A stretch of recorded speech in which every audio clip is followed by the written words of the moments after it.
right, good afternoon, everyone. Hello, thank you for being here. It's great to see you all.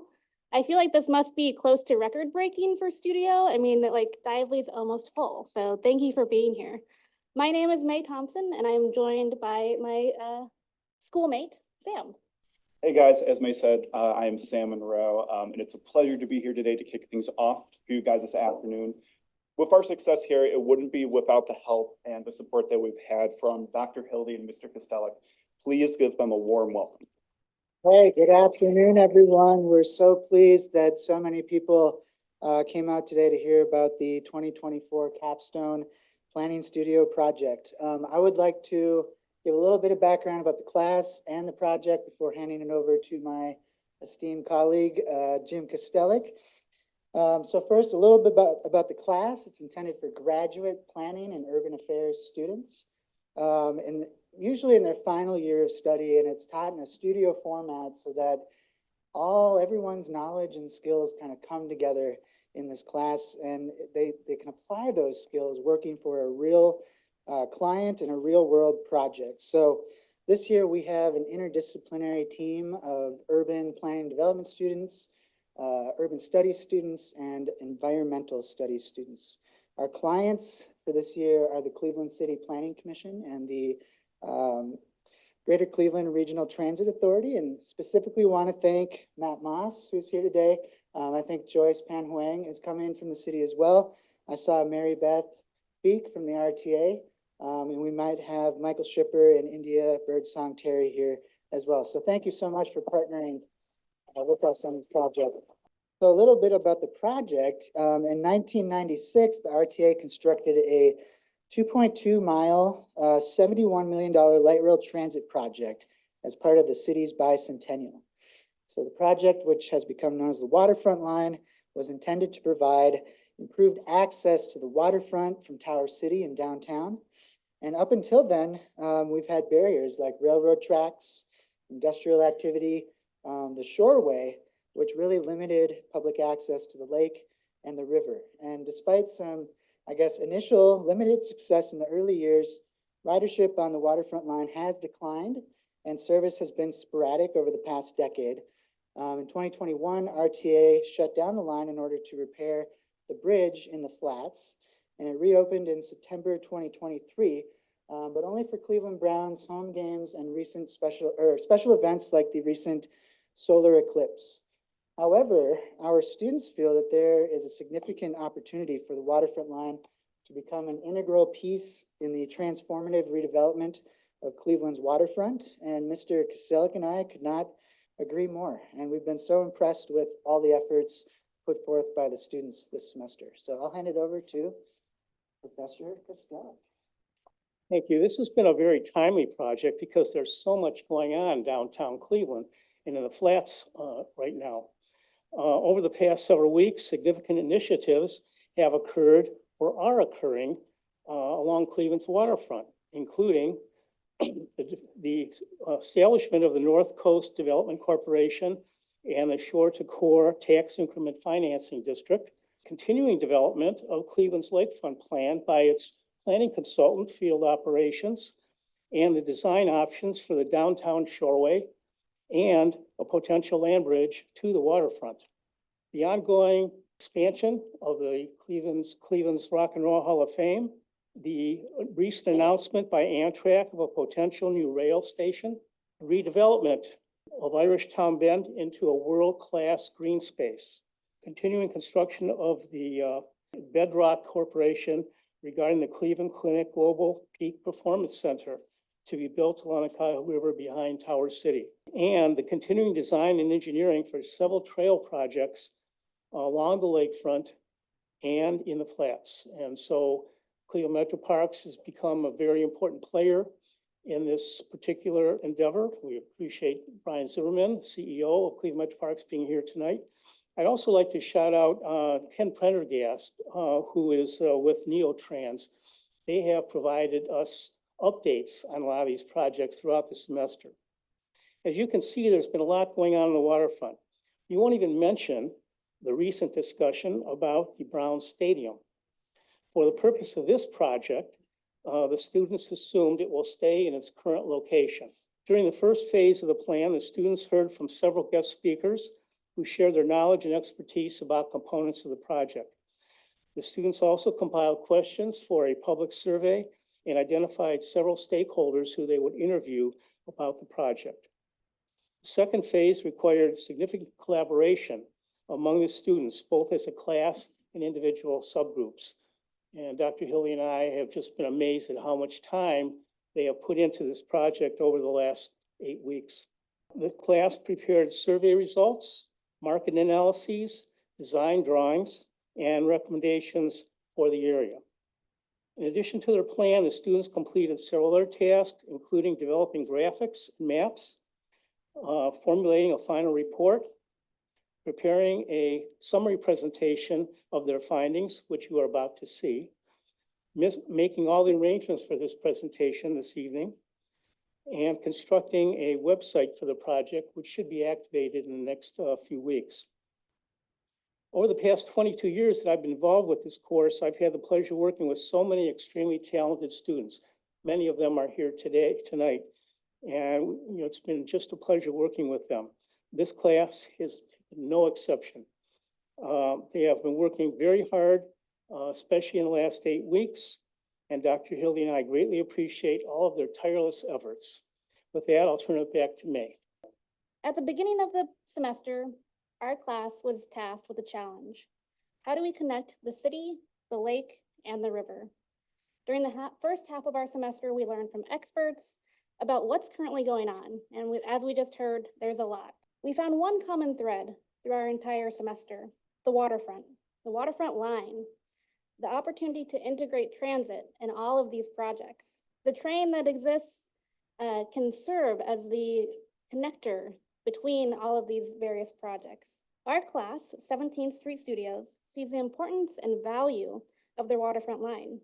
We are pleased to present our project, Reviving Our Waterfront Line, a city-to-shore vision for connectivity. Our planning process involved 4 key milestones: existing conditions, data analysis, community engagement, and the creation of our recommendations. The scope of our project was to understand how the waterfront line could be used to promote TOD, or transit-oriented development. Luckily, our class was not starting from zero. Both the city and GCRTA have laid the foundation, policies, and guidelines to support TOD. The first, transportation demand management. The city has implemented this framework to provide more competitive transportation options besides driving alone for developments within a quarter mile of high-frequency GCRTA routes. The point system provides incentives for developments to be built to reduce the number of vehicle trips and promote transit. GCRTA and the Cuyahoga Planning Commission partnered on a 4-part TOD zoning study. This offers improvements to zoning and land use strategies in a way that supports TOD.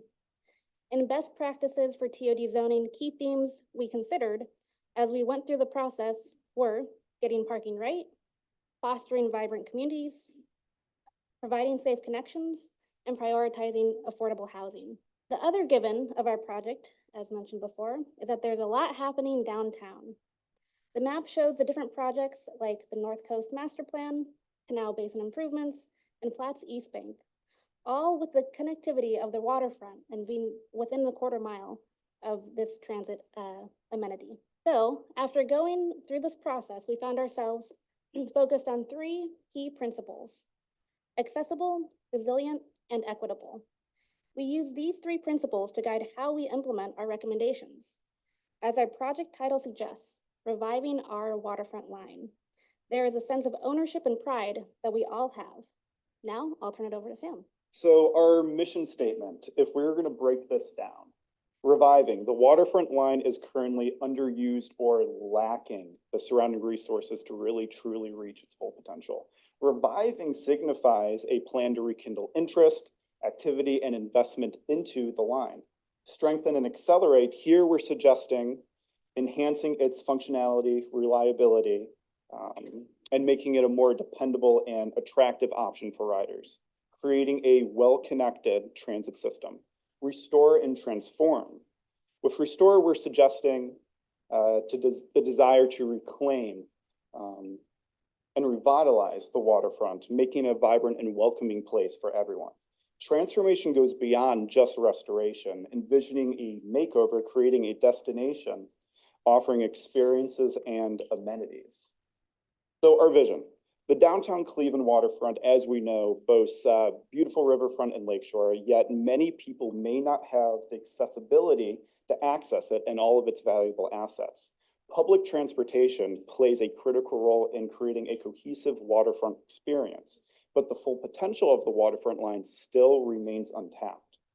17th Street Studios sees the waterfront line as a catalyst for positive change. Our vision goes beyond simply improving the waterfront line itself. It's a purpose of comprehensive approach of transit-oriented development, livable spaces, walkable environments, and connected communities. So the goals, we found these to be the categories to be the most encompassing and achievable in our project. Within these, you'll find specific goals of new housing and commercial development using TOD, the attraction and retention of commercial activity, along with the exploration through art and public wayfinding and several others. That's all included in your little packet. Our goals are congruent with some of the city's focuses and efforts, some of which include striving for equity and embracing change. Our approach of making downtown and its waterfronts more accessible, resilient, and equitable for all perfectly aligned with the city of Cleveland's goals for creating the conditions for all members of the community to thrive. I'll turn it over to existing conditions. Today, walk down to the flats or North Coast Harbor, and you'll see a diverse mix of uses: recreational, entertainment, residential, office space, and so on. But the waterfront was and remains integral to the city's industrial legacy. So let's talk a little bit first about Cleveland's founding. New Englanders arrived in 1796 at what is now Settlers Landing Park, more or less at the crossroads of three ancient indigenous trails. Fast forward a little bit, and the flats was turning into a bona fide industrial powerhouse. Some key assets helped this process along. The first, freight-friendly waterways, natural and man-made, including the Ohio and Erie Canal. Railways eventually showed up and changed the game again. And then huge immigration inflows were another key ingredient. Eventually, highways would also facilitate commerce, but would greatly hinder public access to both the riverfront and the lakefront. Connectivity and accessibility, or lack thereof, that's a theme you'll hear throughout this presentation.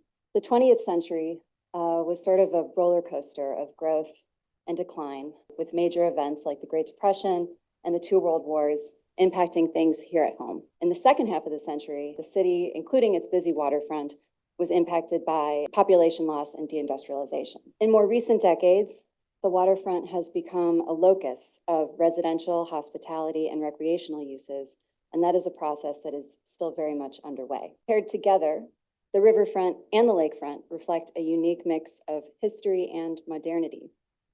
They borrow from Cleveland's industrial past, while spurring us to envision opportunities for renewal. Since the late 1800s, the lakefront has been central to Cleveland's identity as an important destination on the Great Lakes. Meanwhile, over in the flats, the riverfront, the old architecture, the area's historic districts, two heritage parks, these all commemorate the area's legacy. We believe that these assets, as well as many others, can be leveraged more fully to help catalyze the waterfront line. And now I will turn it over to Taviana, who will address equity considerations. Thank you. So let's all take a look at equity and how it's impacting our transit here. So as mentioned before, this line was created as a part of the bicentennial celebration. However, it cost a total of $70.9 million, quite a bit of money to invest within infrastructure. With the creation of this, the intention was to have accessibility and connectivity. And although connectivity was the goal, the waterfront line does not extend all the way to the east side. This leaves minority groups and Black and brown citizens whom lived on the east side unable to access this resource and participate within events and also community engagement efforts. There is a history of discrimination and separation between minority groups due to distrust in government, redlining, and a lack of affordable housing. Redlining was and still is, according to the Cleveland Neighborhood Progress, impacting the city of Cleveland, all the way from the 1930s due to discriminatory real estate practices, making prices surge and go up In 1961, real estate agents played upon white homeowners' racial fears to generate rapid turnover. This then marked up the prices for Black middle-class families. And the reason this is so important is because public transit is an asset. And in order to make sure everyone's able to utilize it, we have to make sure that everyone is included within the conversation. Many Cleveland households do not have accessibility to a vehicle. That is a luxury for a lot of people. However, not only do they not have vehicles, the available jobs are not within the proximity to affordable housing. It would have been beneficial to have centrally localized housing near transit to improve not only job opportunities and accessibility, but educational opportunities for children and families. As you can see in this photo here, mother and daughter are waiting at the RTA to get on. So other areas of inequity are a lack of connectivity, as mentioned, as well as community building, particularly programming, and making sure that all different racial groups are included. And a really interesting statistic was that the average person using the RTA is a woman that is African American and making less than $25,000 per year. So this is something we really had to look at when looking at how we can make sure everyone is included, and also efforts to encourage other people to utilize this asset. Also, it is important overall to acknowledge this history because it helps us get a clear understanding of past engagement efforts and statistics that drive how we make our decision-making. Thank you, and now we'll move over to demographics with Liz. Thank you. So, who's living on the waterfront line right now? Average age, 20 to 25. 60% are white. 35% of the Cleveland total are white alone. It skews male. 26% have a bachelor's degree as opposed to the rest of Cleveland where 10% have a bachelor's degree. There's 18% have an income over $100,000 versus the city of Cleveland total where you see a 2.5% income level at that rate. And going back to what Taviana mentioned about the average income of the writer of an RTA, $15,000 to $34,000, 12.3% in our site area, 28.2% in the city of Cleveland. So there's a bit of a disparity there. As far as the existing land use, we have a lot of parking lots. A lot of parking lots, right? The transit stations in the area lack significant population density. Land use analysis within the half-mile buffer of the waterfront stations revealed that there is an abundance of mixed-use structures, particularly in the warehouse district and near Public Square. Parking definitely predominates the area. However, it's slightly skewed because 23% of that is Burke Lakefront area. So you have to consider that when you're considering how much parking is there. But we're going to come back to that later. Large lots, including the pit near West 3rd Station and those owned by the Nautica Entertainment Complex. In terms of neighborhood profiles, the Central Business District hosts large commercial office buildings, while the entertainment zone includes North Coast Harbor and nightlife districts like the Flats. Light industry concentrates in the Northeast, with transitioning zones like Columbus and Scranton Peninsulas experiencing renewed development interests.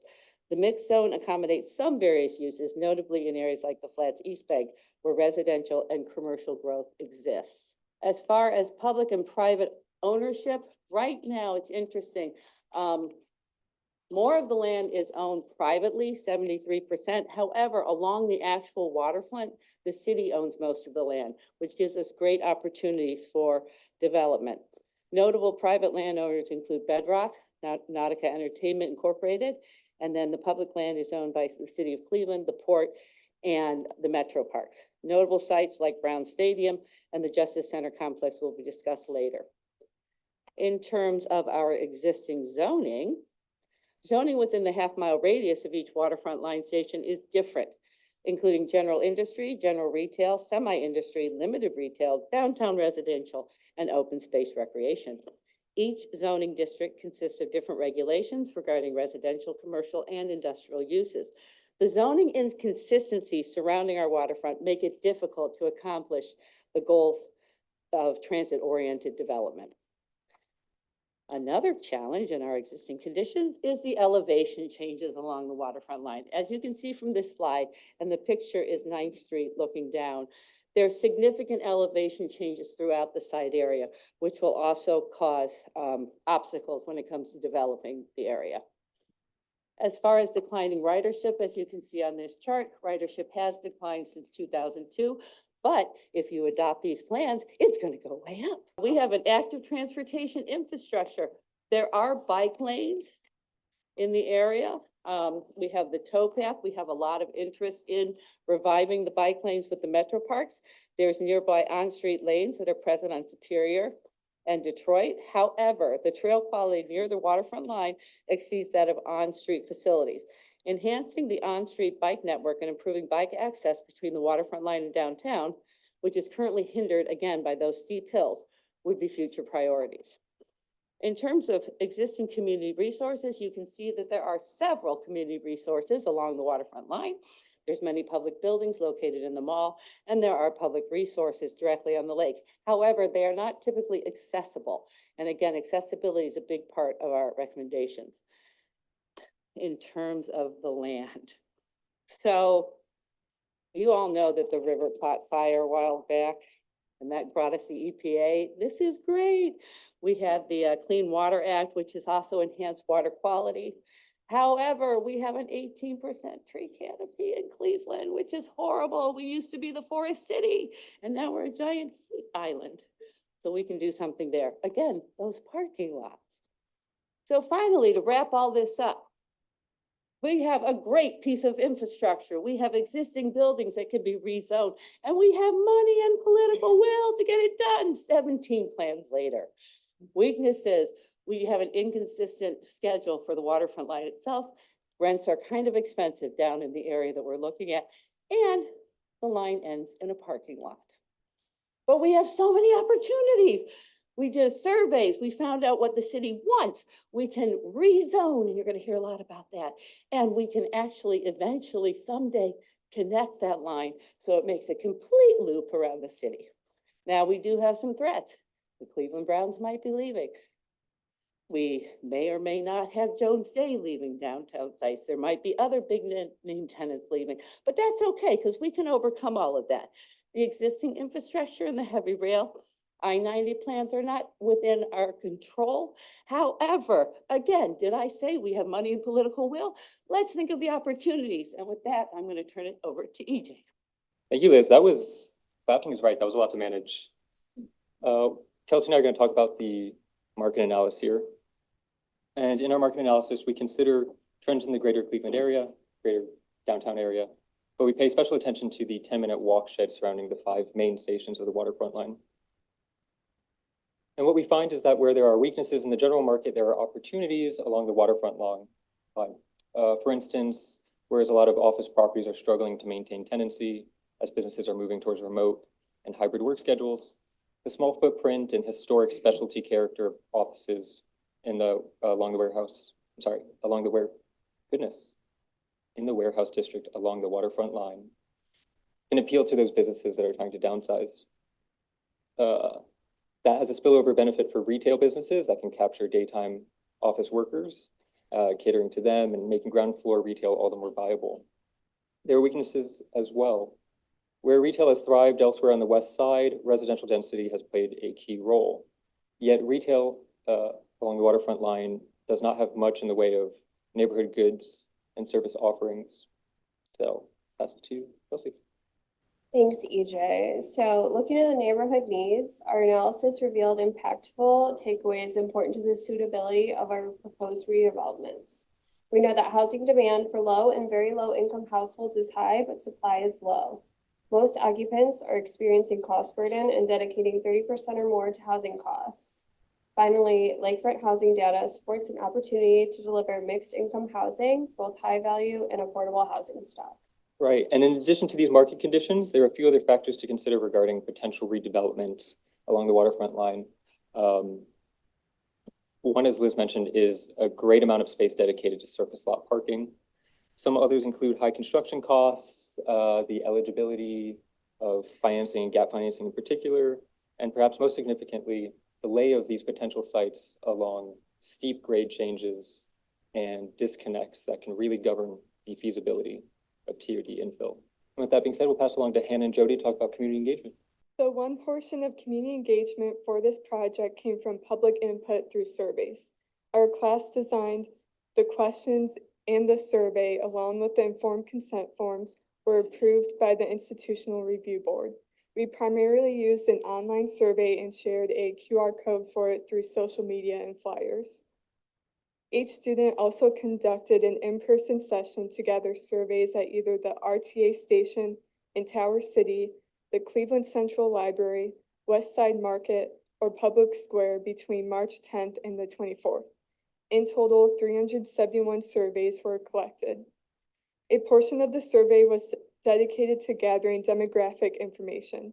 Respondents were able to skip or not disclose any information they wanted to. Demographics provide important data on who is answering these questions.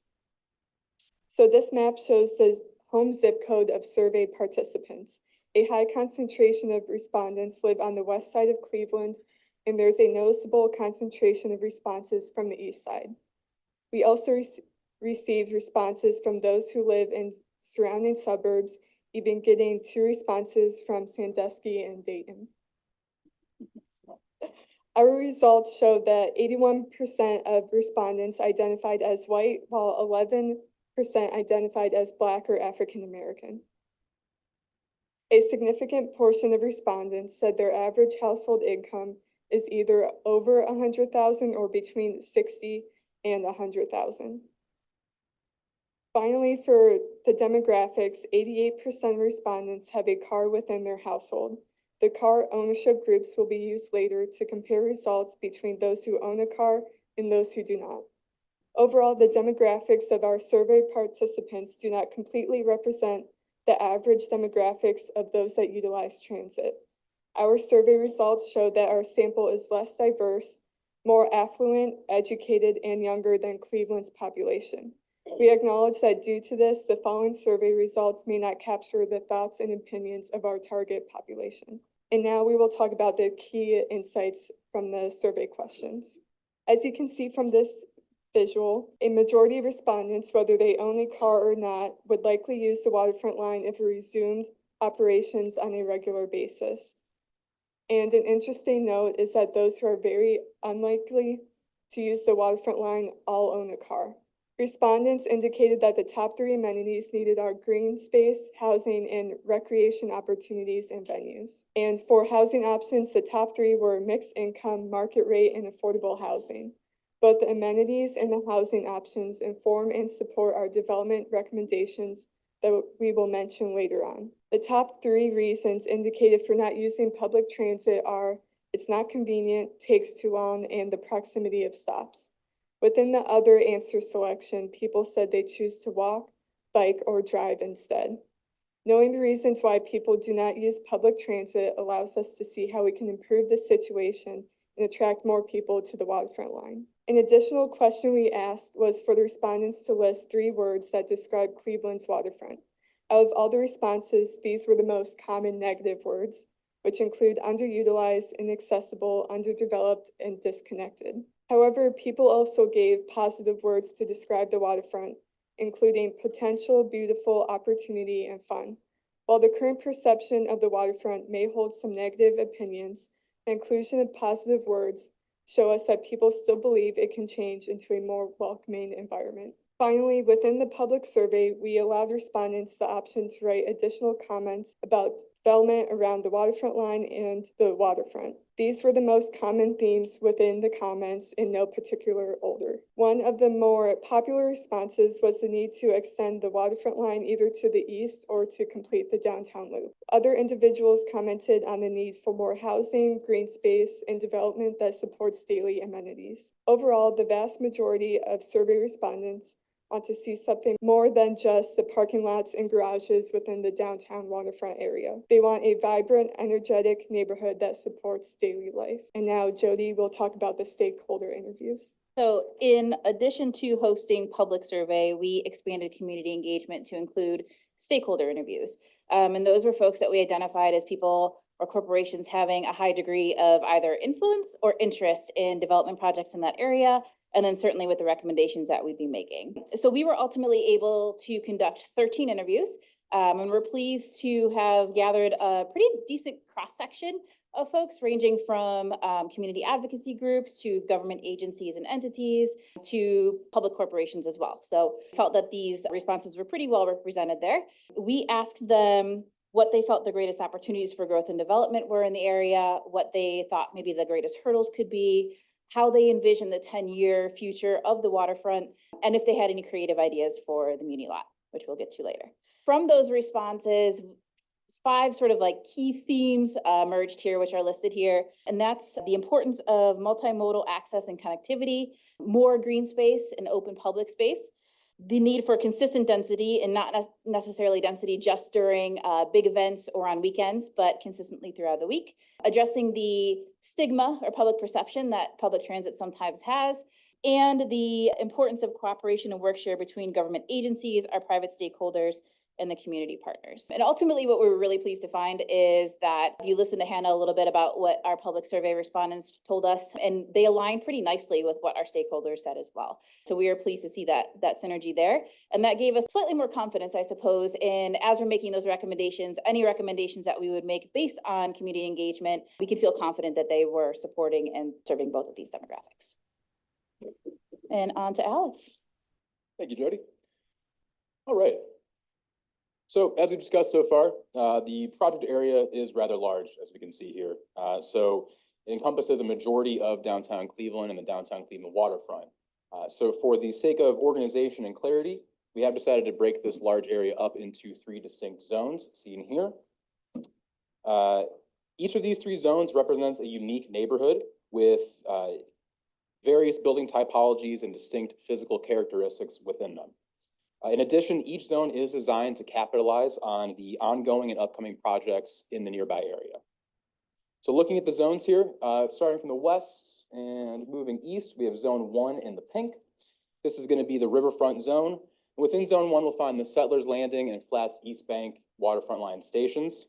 In addition, zone 1 is home to the Canal Basin Park, located just down here.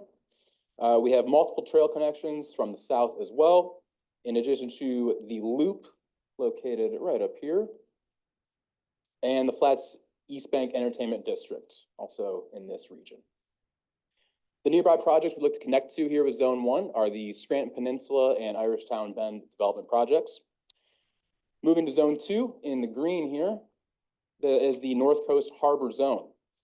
Within this zone, we find the West 3rd and East 9th Street waterfront line stations, in addition to, of course, Cleveland Brown Stadium, the Pit, and the Cleveland Memorial Shoreway, in addition to popular tourism destinations like the Great Lakes Science Center and Rock and Roll Hall of Fame. Some of the nearby projects we'd like to connect to in Zone 2 include the North Coast Connector and the potential Shoreway redevelopment. Moving to the final zone, Zone 3, located in blue. This is the Lakefront East Zone, where we'll find the South Harbor Waterfront Line Station. And really the star of the show here in Zone 3 is going to be the Muni Lot, which you'll hear a lot about later on in the presentation. Of course, some of the nearby projects we'd like to connect to with Zone 3 include the Cheers project, as well as any potential transit expansion to the south or the east of Zone 3. So when it comes to developing these 3 areas, of course, our recommendations will be grounded in our 3 core principles you see here of resilience, equity, and accessibility as we move towards supporting a transit-oriented waterfront. So with more information on Zone 1, I'll pass it over to Crystal. Thank you, Alex. Zone 1, the riverfront, is bounded by the east bank of the Cuyahoga River to the west, by East 9th at the eastern edge, by the Port Authority to the north, and by Huron Avenue to the south. Our recommendations for Zone 1 begin with Settlers Landing. While the park holds significance in our city history, it can also help to support equity goals by enhancing public green space in thoughtful ways that serve both design and function. Currently, Settlers Landing offers dated amenities that encourage a more passive interaction at the park, like the fountain you see here in this picture. Old benches are rusted, and the ADA switchback at the north end of the park has sidewalk shifting and is missing sections of the railing. Because of the slope at Settlers Landing, which you can see here, it is a challenging site for lawn maintenance as well as tree maintenance. We recommend a few interventions at the park that can increase enjoyment for all. First, we recommend a study of the bulkhead, asking if paddler and kayak access is possible. Our second recommendation is to update the park's current fountain so it can be utilized more actively. A splash pad is one option. Our third recommendation is to establish stormwater gardens at the west and east lawns to help stabilize soil and catch runoff. Moving north within Zone 1 is Old River Road and West 10th. West 10th is currently a two-way street and runs parallel to the waterfront line. Old River Road also runs parallel to the waterfront line and is a very wide one-way. Both roads encourage risky driving behavior and are not contributing to a sense of place at the Flats Transit stop. The stop feels like you're arriving at the back alley of the east bank of the Flats rather than its front door. We considered a number of factors that would help improve circulation, create a sense of place, and build on the existing identity of Old River Road and West 10th in a more inclusive way. Our first recommendation is that buildings along the waterfront line should enhance their front and back facades so that they face the rail. West 10th should also be converted into a one-way,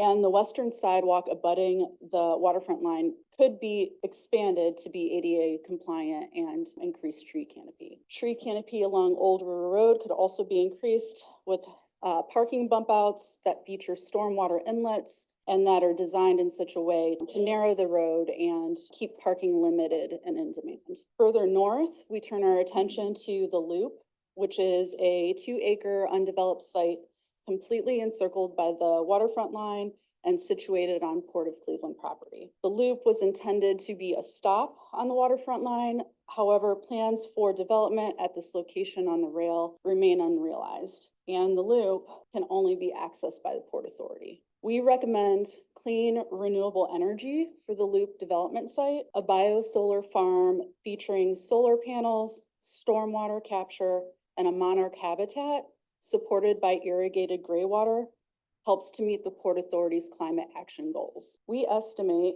that a bio-solar farm on this 2-acre site can provide solar-powered irrigation for the habitat and generate up to 2 million kilowatts of renewable energy every year. That energy can then be used to power a 320,000-foot facility on Port Authority property. Turning our attention south in Zone 1, EJ will talk about the Green Garage. Thank you, Crystal.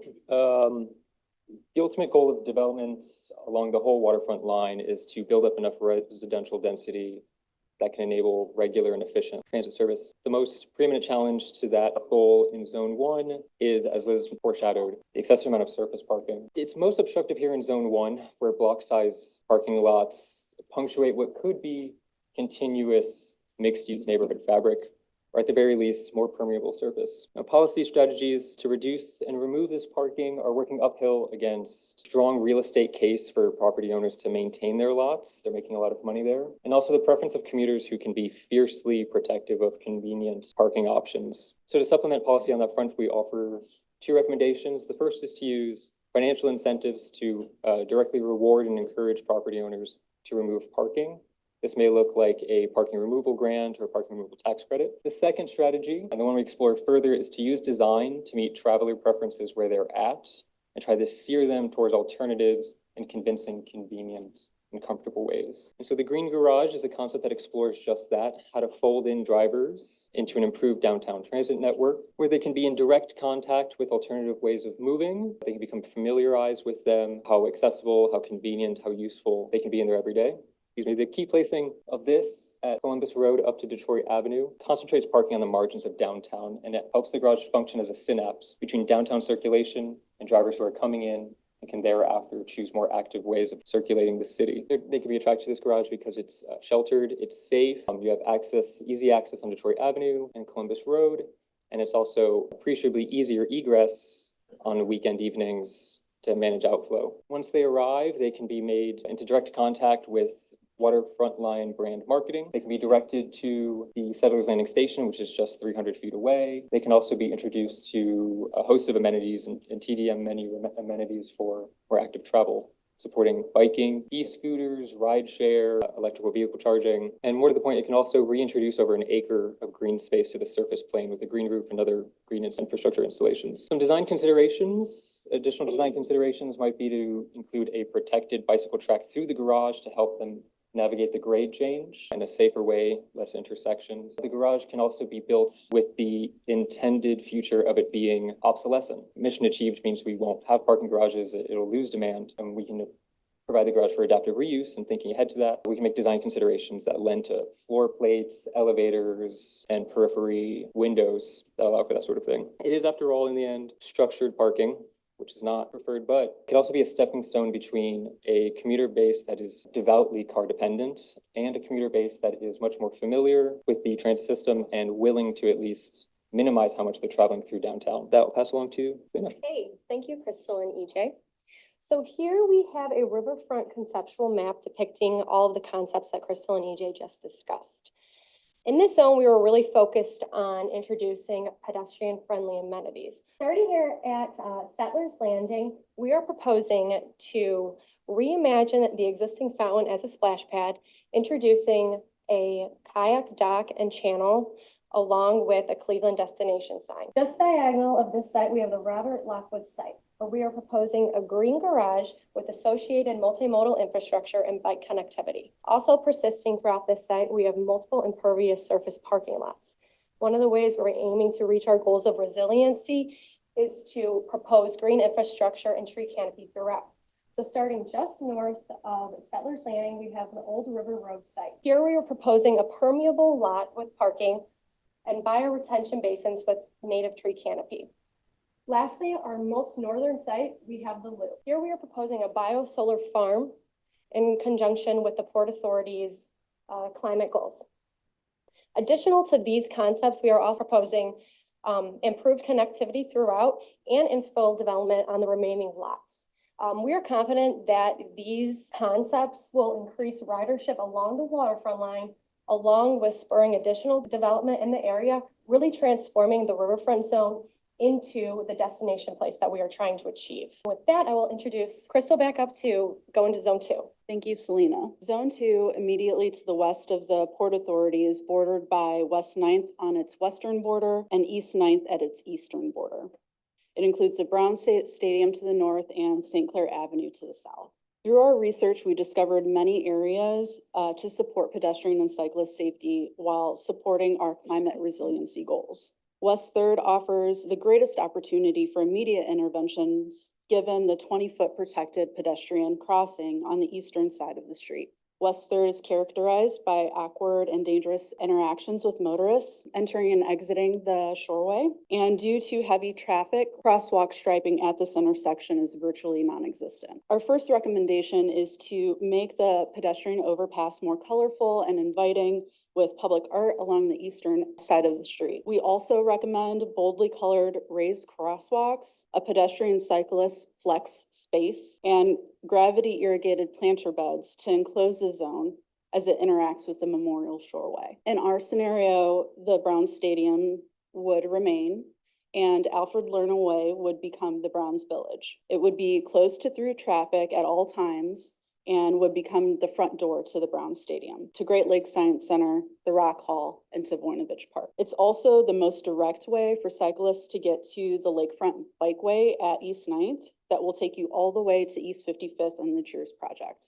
East 9th Street offers many opportunities for downtown residents as well as visitors to explore the lakefront. As you can see, East 9th offers really great views of the city and unique experiences, even as the design of the road creates hostile and unsafe environment for cyclists and pedestrians. For East 9th, we propose a tree-lined street and a median that works to narrow the road and provide a safer, protected environment. The median can also work as a stormwater basin, allowing gray water to run in and irrigate young trees. Sidewalks can be expanded along East 9th, tree canopy can be improved, and cyclists exiting the Lakefront Bikeway should be able to make a connection south to the Superior Midway from East 9th Street. And with that, I will introduce EJ to talk about the pit. Thank you again, Crystal. To the ultimate goal that we want intensive TOD infill along the waterfront line, that opportunity comes in Zone 2 and the parcel colloquially known as the pit. The pit is entirely within a quarter-mile radius of waterfront line stations. It's actually only 315 feet away at its closest point. It is about over 4 acres of potential build-out, which also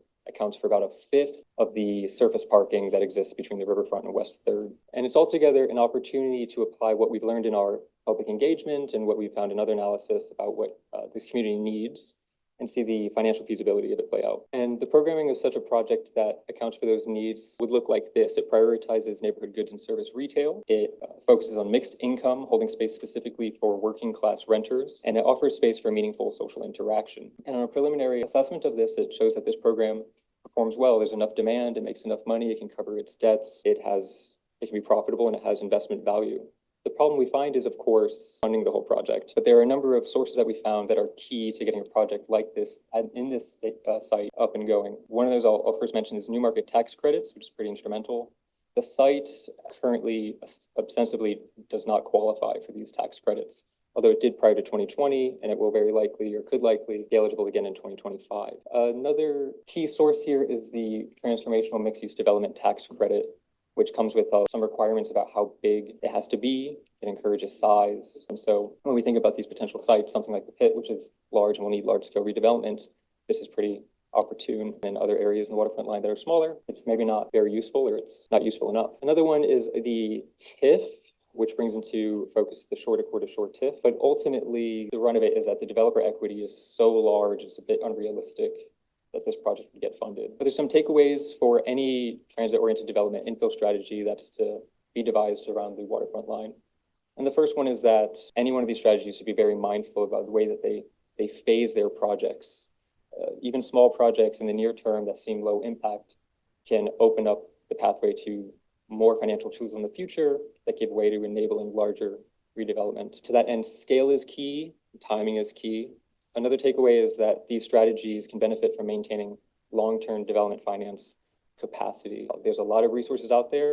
They are very particular and they often conflict. And so dealing with this area and how tough it is, it's key to be able to navigate that. And the last takeaway is that the TIF will be important to revitalizing this and getting that infill in there. And so the waterfront line should really at every chance articulate that it is the asset that connects the riverfront to the lake through the city, and that it warrants as much investment from the TIF and other investments as all the other projects that it hopes to connect. With that, I'll pass it along to you, Nate. Thank you, EJ. So we've heard a lot about the concepts in Zone 2 here today. I'm just going to briefly summarize some of those concepts as we put them on paper, essentially. So starting from east to west, you have East 9th Street corridor here.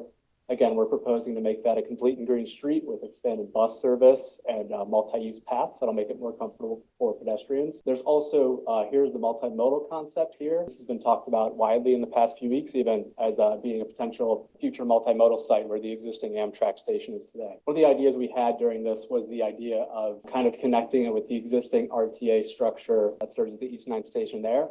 And this can really create a sense of arrival for people that are coming to our city as tourists or visitors. And creating that sense of arrival is really important when you're really competing for some of these expanded intercity services nationwide. You also see here the proposed land bridge by the city of Cleveland. So we really wanted to reaffirm our support for that concept as well and how it ties into the waterfront district and the multimodal station. You can see to the north a shoreway concept to the best of our knowledge and ability of how the shoreway could look in the future.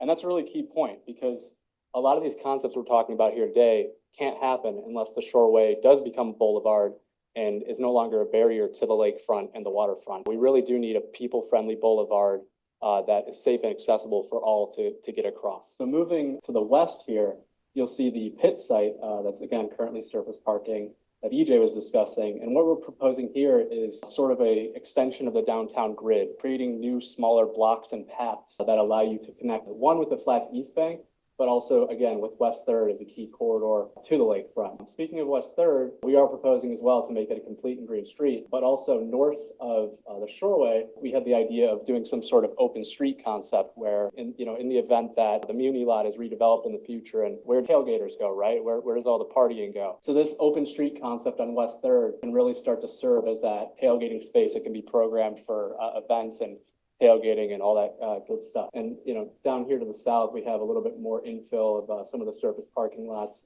that could become expendable, again, if the Shoreway is turned into a boulevard, if it's met at grade with the city grid. So with that, I'm going to turn it over to Crystal, John, and Kelsey to talk about Zone 3. To give a brief geographical definition of the area, Zone 3 is centered around the Waterfront Line South Harbor Station. We define its boundaries as East 9th Street at the west, the Shoreway and North Marginal Road at the north, St. Clair Avenue at the south, and roughly East 23rd Street at the east.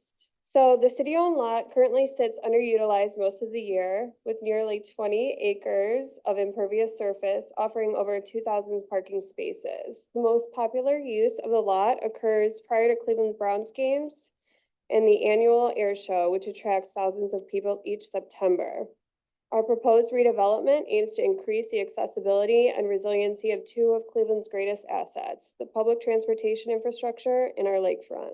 Several constraints must first be resolved to activate a neighborhood destination center that can increase the viability of the waterfront line, all relating to the site's accessibility. The access constraint map that you see here shows the location of the South Harbor Station, which is situated on the southwest corner of the lot. The closest commercial destination is Noble Beast, which is only 700 feet away.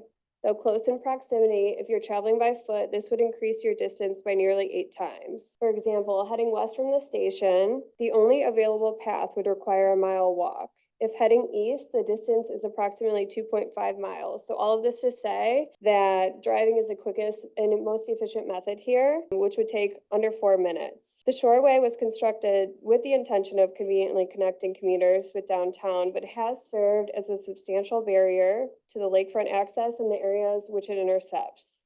Additionally, the grade change, which we have discussed from South Marginal Road and across the rail, currently restricts access to the rest of downtown. To note, there are no access points between East 9th and East 38th Street. Our scenario framework was constructed using 4 site-specific goals. By introducing connectivity, density, sustainability, and suitability to the Muni, a path towards a neighborhood center could be achieved. Only after establishing linkages from the north and south can the lot become a fully accessible and integral area of development. This will decrease the overall need for reliance on a single-use auto. Phasing is a critical component to the successful redevelopment. This transect diagram shows how development can occur with every accessibility constraint that I've mentioned resolved. Scenario A, and this is towards the perspective if you're north facing south. Scenario A offers no interventions to the site, and current programming would remain. In scenario B, the site is reimagined by converting the Shoreway into a boulevard. This will slow and soften traffic patterns and create safe access for pedestrians. This will also entice passing drivers and draw attention to the destination. Scenario C includes the extension of East 18th Street, adding further connection into the city and increasing the appeal of living here. The site will now be suitable for the proposed mixed-use destination, which will offer commercial and livable amenities. The North Coast Master Plan included the extension of East 18th, which we do encourage. However, we would propose redirecting the extension, as shown on the map by the blue arrow, where the lot is already partially split by roadway, thus establishing a west and east lot.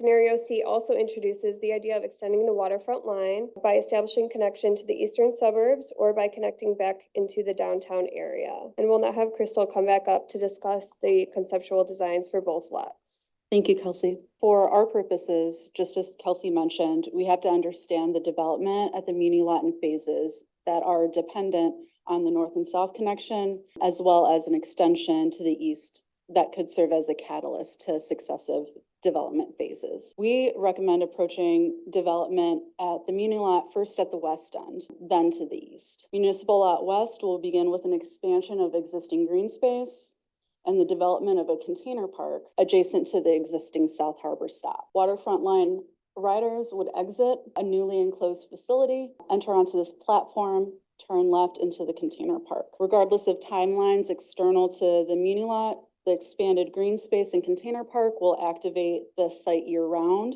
and creates another opportunity for novel experiences at the waterfront. Later, mid to high-rise housing development could take place east of the station, so long as the East 18th connection is made. With the East 18th connection and potential expansion of the waterfront line to East 55th, a scenario does exist in which market rate and mixed income housing would be desirable at the eastern portion of the Muni lot, which is depicted here as well. I will invite John up. Thank you, Crystal. So we've been talking about the Muni lot itself, but I'd like to draw our attention to some areas of opportunity outside of the Muni lot. So if we're able to pull a project like this off, if we can repurpose the Muni lot as mixed-use residential, and we're able to connect it to the mainland, so to speak, that can allow for infill opportunities in the neighborhood south of the Muni lot, with the ultimate goal of establishing connections to historic Asia Town, Campus District, and Playhouse Square, where we're sitting right now. So we're aware of the numerous contingencies surrounding development in Zone 3 Lakefront East. Anything that we could propose building at the Muni lot site is highly dependent on adjacent proposals. So we want you to think of this as a long-term and multi-phased strategy. We know that Zone 3 shares a lot of the same structural constraints as Zone 2. The Shoreway and the Muni lot, as they exist right now, dissect our station areas and disconnect the lakefront from downtown's urban fabric. Luckily, there are a lot of ongoing proposals that we can use to mitigate this. We're confident that improved transportation infrastructure, like the Shoreway Boulevard proposal from the North Coast Master Plan, and projects like ours could support one another in spurring the kind of development that could activate this part of the waterfront line. So as the eastern terminus of the waterfront line, whatever happens in the area surrounding South Harbor Station is vital to creating buy-in for would-be waterfront line users. We're confident that we can do that by creating transit supportive density and synergistic services at our site. And if we can do that, we can repurpose these barriers to accessibility as tools for connectivity. So to close out our discussion of individual station areas, I want to say that we don't want South Harbor Station to remain the eastern terminus of the waterfront line. Instead, we envision it as being downtown's last stop on a light rail corridor that connects Cleveland's east side neighborhoods, or the northeastern station of a downtown loop. And if we're going to start justifying that, it has to begin here in Lakefront East, Zone 3. I'm going to turn it over to Christine, Selena, Connor, Nate, and Sam to discuss some recommendations for our entire study area. Thank you, John. So earlier, we heard a little bit about the current state of multimodal connectivity in our study area. And obviously, connectivity is a really core part of our plan. So if we want strong city-to-shore connectivity, we must be able to leverage both old and new mobility assets.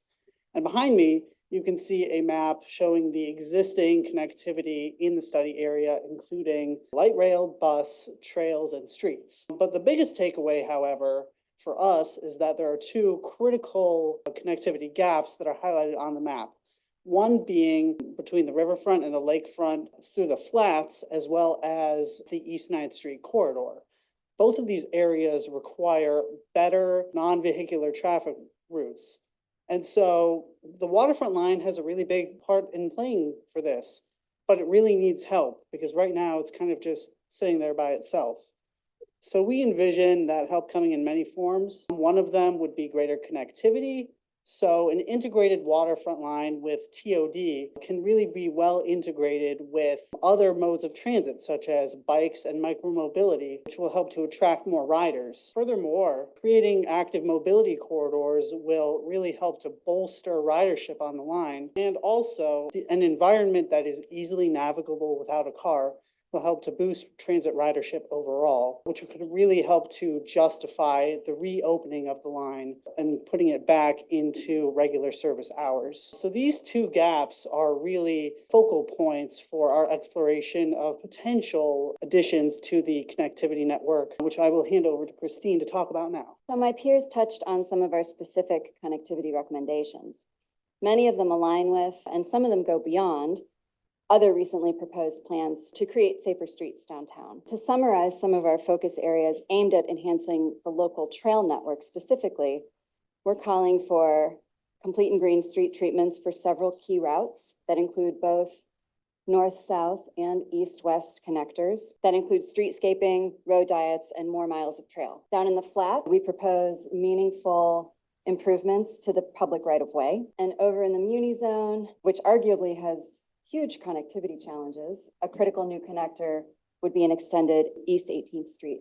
Paired with trail improvements is the targeted expansion of bus service for those last mile solutions, with some ideas laid out on this map. Again, we're looking to build that synergy between multiple modes that many of my peers have touched on. The map also shows waterfront line extension scenarios in dark blue. You may have gathered from earlier speakers that these two scenarios have really been front of mind for us.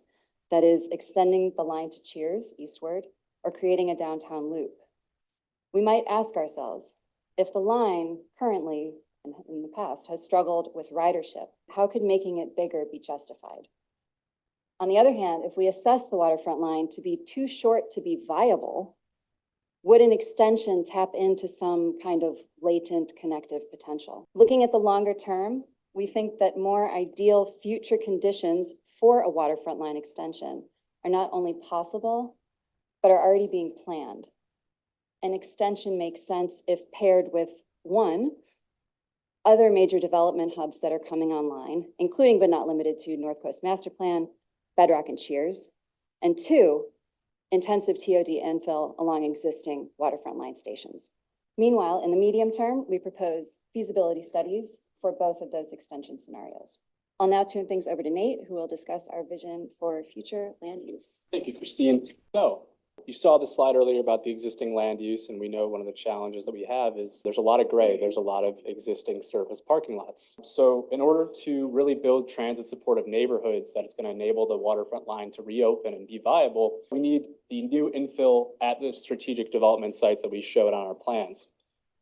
We also need to continue to be a leader in office to residential conversions, as we've been noted nationwide for our success in that region. This is going to in turn create demand for diverse amenities that enable more people to live downtown, work and play downtown, and have their daily needs met. We also are proposing to consolidate surface parking lots into strategically located garages that can directly feed into the waterfront line. And lastly, as I kind of got at already, we're proposing sort of a gray to green strategy where all of our gray downtown is going to be safe and accessible and connective to one another and to our two waterfronts that we have here. This will help us rebuild our social infrastructure and invite people into the area and again, have their daily needs met. And with that, I'm going to turn it over to Selena, who's going to talk about how reforming our zoning code can make that possible. So here we have a conceptual land code map. The land code is in conjunction with the City of Cleveland's form-based zoning code. In short, the form-based zoning code regulates for compatible and people-centered urban development. The proposed districts we have are industrial flex, urban node, urban flex, community scale flex, and park district. Each of these districts support pedestrian-friendly environment. However, it is important to note that these districts are proposed over already existing neighborhoods and uses. So for instance, industrial flex will allow our industrial uses to perpetuate along with introducing and transitioning into a more mixed-use commercial and residential supported environment. Urban node and urban flex are very similar. However, urban node is more focused on the central connecting points of a neighborhood with a smaller front setback, establishing a storefront environment. Community scale flex is intended to allow our institutional uses to continue along with introducing neighborhood retail servicing along with retail and food services. Lastly, our park district is intended to create, preserve, and enhance our parkland to meet the recreational needs of the city. Now we will transition to proposed wayfinding with Sam. If you go down to the flats area where the study area of ours is, you'll see familiar signage, the ones of the RTA. We are proposing a new wayfindage family. This is not to replace what is already existing. This is to work congruently with what is already there so it can become one big new wayfinding family. So some of the highlights of what that wayfinding family are.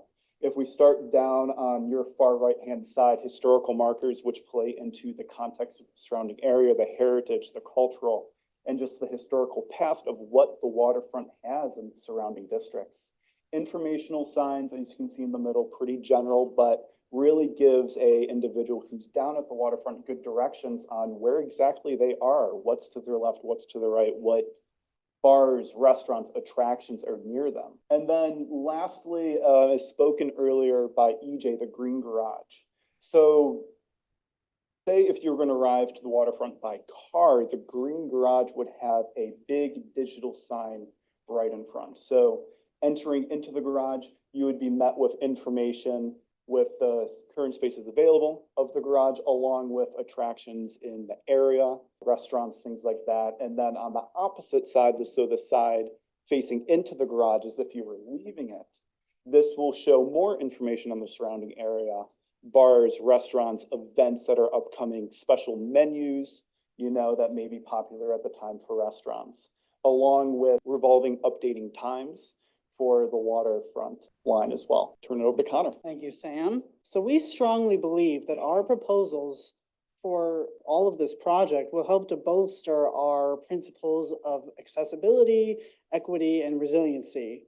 In terms of equity, creating increased density near the waterfront line will provide opportunities to add various housing typologies at different price points that will allow people of all backgrounds to equitably live, work, and play near the waterfront line. Building off of that will increase demand for amenities that satisfy daily needs, such as grocery stores, parks, and healthcare facilities. Lastly, our proposals will create a more resilient built form, which is increasingly necessary as climate change becomes prevalent. So finally, I'll turn it over to Olajane and Taviana to discuss ways in which we can implement the ideas we talked about today. Thank you. So throughout our planning process, we have been very mindful of the current and ongoing projects near the waterfront. Our partnerships, the City of Cleveland and Greater Cleveland RTA, are essential to making our plans come to life. We have identified potential partnerships while aligning project initiatives and came up with 6 categories: entertainment tourism, resident neighborhood focus, environmental, commerce development, nonprofit, not-for-profit, and local government. Key partnerships include Bedrock and Cleveland Clinic with their Global Peak Performance Center in the works, as well as Cleveland Metro Parks, Cleveland Harbor Eastern Embayment Resilience, also known as the Cheers Project, as aforementioned also. Regional planning organizations also play an important role, like NOACA and Cuyahoga County. By aligning project initiatives through collaborative efforts, we hope to not only enhance the city's appeal, but also align our goals of creating vibrant, accessible, and resilient communities along the waterfront through development and programming. And now Taviana will get into a bit more about potential programming. Thank you. So let's take a look at some of the activities that are ongoing and also some things for you all to look forward to this summer. So our intention for this slide is to just show you all some activities that we can use to market the waterfront line, reasons for people to come out. So just recently, the Rock and Roll Hall of Fame has just announced that they're gonna have a summer concert series starting up. So this is very exciting, ways for people to get out, family, friends, potential networking. Also looking at exploring some more options. You have the Great Lakes Science Center. They have a lot of programming and day camps for youth and children. And there's also the International Women's Air and Space Museum. They're coming out with Rocket Day, which is also very exciting. Also, some other activities, as you can see, we have some tournaments here for tennis and also some paddle boating. So encouraging the use of these activities, such as those listed, not only bring people together, but also can be a way to further grow and strengthen our community. This is not only an opportunity to encourage outdoor use, but even community building. And a great example is community gardens, for example, a way to not only build skills, but bring people together and learn ways for people to further feel confident in their skill sets. And some other fun activities that you all can look forward to is outdoor yoga around the lake. And also potentially a great idea would be outdoor movie and cinema, and also utilizing some of our cruises as well. And now we have Sam and May to wrap us up. Thank you. All right, thank you. Yes, so as we near the end of our presentation, there are a few key things that we want to highlight. Throughout all three zones, zoning can be used to create new infill development focused on TOD. There are opportunities to green the study area and create more green public spaces and infrastructure. Urban design can support and promote the use of multiple modes of transit and transportation. 17th Street Studios has created an implementation plan highlighting action steps, priorities, and timelines for our recommendations. This implementation framework falls under 5 categories, as you can see on the screen. All of these align with our overarching principles and goals. We see implementation being phased and requiring long-term cross-agency coordination and collaboration. You can read more in our final report and on our website. So, Sam, do you think we figured out the waterfront line? So I think the big takeaway is this: reviving the waterfront line isn't just about fixing a transportation route. It's about creating a thriving waterfront district with the waterfront line as its backbone. Focusing on accessibility, livability, and transit orientation, this vision paves the way for a more connected and equitable downtown Cleveland. With the strong partnerships that are currently going on in the city of Cleveland, this transformed waterfront will become a magnet for residents and visitors alike, enhancing the surrounding areas and enriching the lives of Clevelanders and the surrounding neighborhood communities. This is a very exciting time to live and be in Cleveland, and especially for a lot of you guys who have had your hands on this project already in the process. Reviving our waterfront line will see the city to shore vision come to life. And some thank yous, so acknowledgements. Yeah, Right. we just want to say thank you to number one, all of you for being here, but there's also some key people that made this project happen. Again, as I mentioned before, speaking to our class was a huge help. So thank you to all these people, and thank you for coming today.